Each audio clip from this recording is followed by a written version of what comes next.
Diamond Hollow, a game released on May 24, 2011, is a game that I remember because I played the sequel. Yes, back when I was the ripe old age of 9 years old, I used to play the hell out of Diamond Hollow 2. Obviously, I'm not going to talk about it in the video about the first game. Like, I've got to have some decency. Now, I hadn't touched Diamond Hollow 1 nor 2 in a long while. I mean, this script has been fermenting deep within my files since 2020, so it has been a bit. For this video, however, I will talk about the first Diamond Hollow. And no, it is definitely not for the purpose of getting more content out into the washing machine called the algorithm. Arceus' game is definitely an example of a tower climber, the only goal being reaching as high as possible while collecting as many gems along the way and shooting the various enemies along the way. There is no set objective in this game, it is, rather, something played for the experience. Sure, you definitely have things to accomplish. One such goal is getting all 16 of the achievements. While the variety could be more varied, it at least gives the player something to do. I gave myself the challenge of checking off all the achievements, so it made my game a bit more interesting. But that depends on the player, anyone's style can be different. Speaking of which, the gameplay is pretty basic. You have an unnamed character who possesses a weapon and, as you try and climb as high up as possible, you take out various enemies along the way, which include many different slimes, wharf things, and ceiling things. Is everything a thing to me? However, there is one important detail about this game. The screen moves upwards, so you better be careful and not do anything stupid like I did. That is, be surprised that the screen started moving and accidentally fall back onto the ground, causing my death and obtaining an achievement for dying on the very bottom.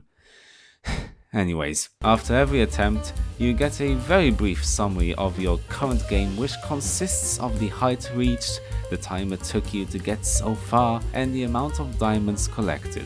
Also included is an analysis box which provides highly substantial information of what you accomplished and what can be done to ascertain a better next game, such as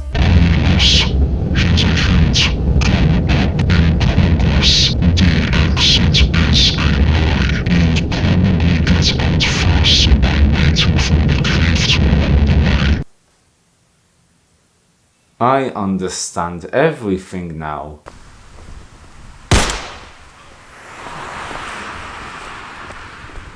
Are you dying? Here's a tip. Stop bleeding. On the left side you'll find the upgrades, or as the game calls them, skills. These skills, of which there are 3 types, passive, weapon and active, are purchased with diamonds, and let me tell you, the progression in this game is actually pretty alright. When you upgrade a skill, maybe up to level 3, the game will let you know that. Be it the shooting speed or jumping, the change becomes quite noticeable and you'll want to get more diamonds. By far my favorite skill is collect, simply because of how ridiculous the range of the skill can get. I can drag the gems across the ground and just collect them all. The sound of the diamonds is so nice and the possibilities they allow me are endless. And the enemies, from their corpses, more gems arise. I wish to gather them all and...